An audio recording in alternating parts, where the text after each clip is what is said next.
में पानी बरसता है हमारे देश में, झील में पानी बरसता है हमारे देश में, खेत पानी को तरसता है हमारे देश में, जिंदगी का हाल खस्ता है हमारे देश में, दूध महंगा खून सस्ता है हमारे देश में। मैम, रोजगार, प्रधानमंत्री जी की सैकड़ों बार थपथपाई गई मेज के बीच अंतरिम बजट पेश किया गया और बड़े बड़े दावे किए गए। देश ये कैसा बनाया आपने, लूट कर पैसा बनाया आपने, देखिए जलते दिए भी बुझ गए, अजब दीपक राग गाया आपने। मैम, पूरा सदन अमृत काल के बजट की चर्चा कर रहा है, मैं तो गरीबों की रोटी और दाल के बजट की चर्चा करूंगा। तुम्हारी फाइलों में गांव का मौसम गुलाबी है, मगर ये आंकड़े झूठे हैं, ये दावा किताबी है। मैं इस बजट को अमीरों का अमीरों के लिए पेश किया गया बजट कहूंगा। इसमें गरीबों के लिए कुछ है ही नहीं। नौकरी मांगने वाले नौजवानों पर लाठियां बरसाने वालों, आपने इस बजट में युवाओं को क्या दिया? आपने पुरानी पेंशन बहाली की मांग करने वालों को क्या दिया? सालों से अपने लिए छत तलाश रहे लोगों को आपने इस बजट में क्या दिया? और फिर आपको पूरी उम्मीद है कि पूरा देश आपके इस पेश किए गए बजट पे लहालोट हो जाए, तालियां पीटे, मंगल गान गाए। कैसे संभव है?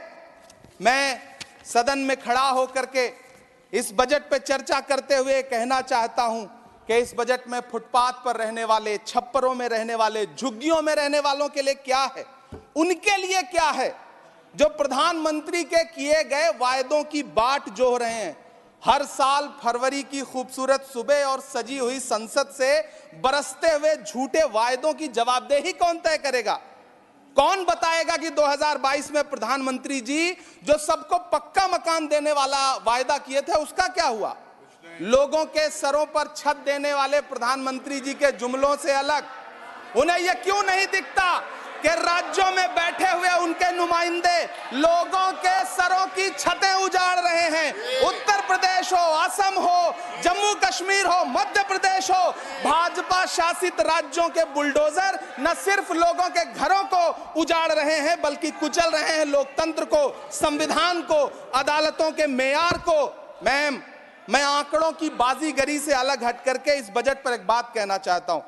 आंकड़े तो ऐसे हैं इस बजट के, ये कह रहे हैं 4 करोड़, वित्त मंत्री जी 3 करोड़ कहती हैं, प्रधानमंत्री जी 4 करोड़ कहते हैं। पहले तो आप इस झूठ में ही आपस में ही सलट लीजिए कि 4 करोड़ सही है या 3 करोड़ सही है। मैं आंकड़े तो ऐसे हैं इस बजट के मैम कि जो सुने वो बस पथराई आंखें लेकर किंग कर्तव्य विमूढ़ हो जाए। लेकिन झील में पानी बरसता है हमारे देश में, झील में पानी बरसता है हमारे देश में, खेत पानी को तरसता है हमारे देश में, जिंदगी का हाल खस्ता है हमारे देश में, दूध महंगा खून सस्ता है हमारे देश में। मैम, रोजगार, महंगाई, किसान, मनरेगा, पेट्रोल डीजल के दाम, गैस सिलेंडर के दाम, फसलों की एमएसपी की गारंटी, इन सब जन सरोकार की बातों से इस बजट का कोई लेना देना नहीं।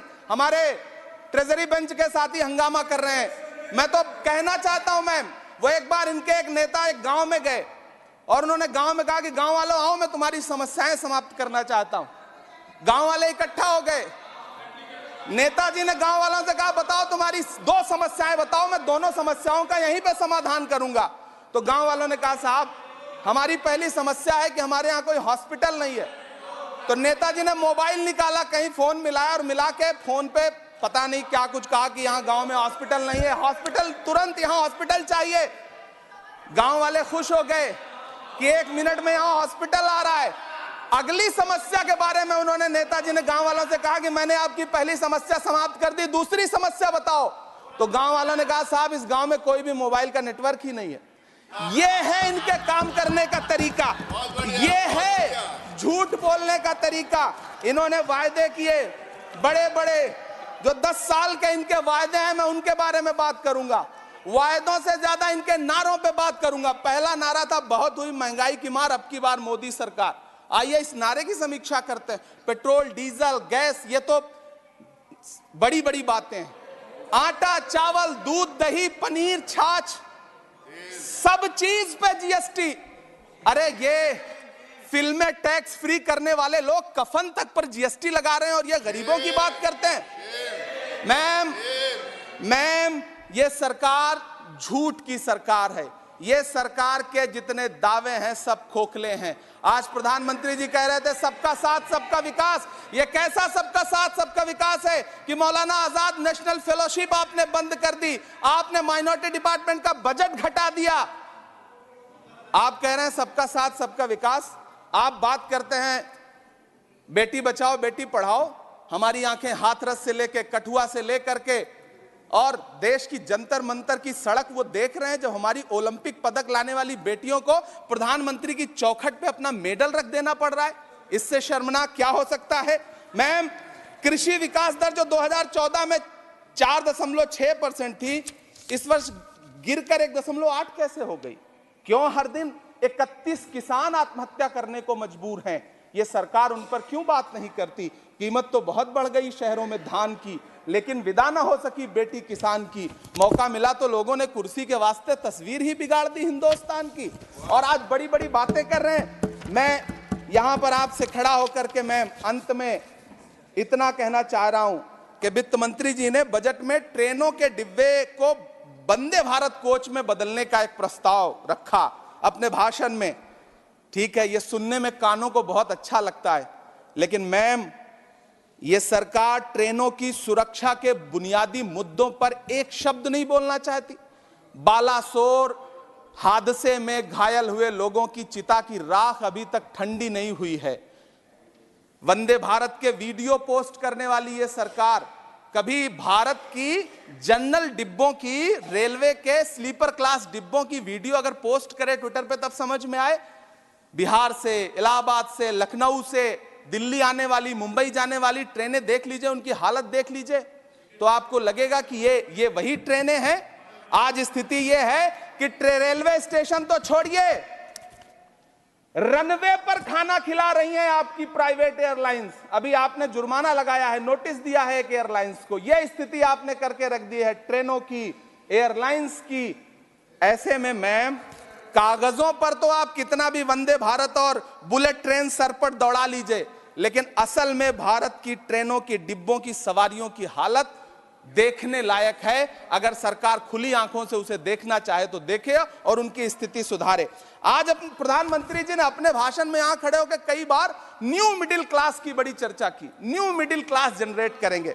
लेकिन मैं तो यहां खड़ा होकर के सरकार से कहना चाहता हूं कि न्यू मिडिल क्लास का जुमला अपने पास रखिए। यह बताइए कि जो पुराना मिडिल क्लास है उसके साथ आप कैसा व्यवहार कर रहे हैं। आज उसकी स्थिति क्या है? आप अमीरों के कर्जे माफ कर रहे हैं, उद्योगपतियों के कर्जे माफ कर रहे हैं, और यहां स्थिति यह हो गई है कि जो मिडिल क्लास, उसकी जो रोजमर्रा की जरूरत की चीजें हैं उस तक पर आपने जीएसटी लगा रखी है। आप फिल्में टैक्स फ्री करते हैं, लेकिन स्टूडेंट्स के प्रतियोगी परीक्षाओं के फॉर्म की फीस नहीं माफ कर सकते। आपको बाकी जगहों पर टैक्स लेना है, हर जगह टैक्स लेना है।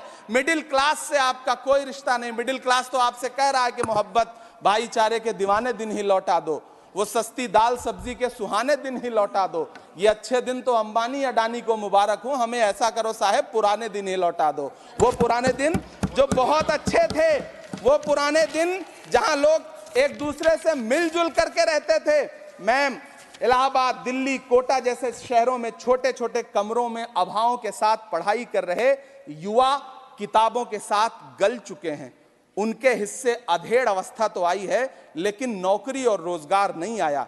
हर साल 2 करोड़ नौकरियां देने का दावा करने वाली ये सरकार 10 साल में युवाओं को नौकरियां नहीं दे पा रही है। 20 करोड़ नौकरियों का बोझ है इस सरकार के कंधे पर, और 2024 में देश देखेगा कि उन्हीं 20 करोड़ नौकरियों के बोझ तले दबकर बैठ जाएगी ये सरकार। ये देश देखेगा, क्योंकि जिस ओर जवानी चलती है उस ओर जमाना चलता है। देश का युवा नाराज है, देश का युवा गुस्से में है। ऐसे में उसकी पीड़ा को इस बजट में कहीं भी आवाज देने की कोशिश नहीं की गई। मैं आपके बीच खड़ा हूं, मैं तो वित्त मंत्री जी का भाषण सुन रहा था। यह कहा जा रहा था यह अमृत काल का बजट है, यह अमृत काल का बजट है। यह कौन सा बजट है यह बाद में तय होगा, लेकिन मैं इतना जानता हूं कि यह इस सरकार का अंतिम बजट है। आखिरी बजट है। Please conclude इसके your बाद न्याय का बजट पेश होगा, जिसकी इमरान चर्चा जी, राहुल गांधी जी पूरे देश में कर रहे हैं। न्याय का बजट, 5 न्याय, महिलाओं के लिए, युवाओं के लिए, सामाजिक न्याय की बात जिसकी चर्चा पूरे देश में राहुल गांधी जी कर रहे हैं, वो न्याय का बजट पेश होगा अगली बार। ये इस सरकार का अंतिम बजट है, अंतिम बजट है। अमृतकाल में गरीबों की रोटी और दाल के लिए इस बजट में कोई प्राविधान नहीं है, कोई चर्चा नहीं है। बहुत बहुत धन्यवाद। Thank you.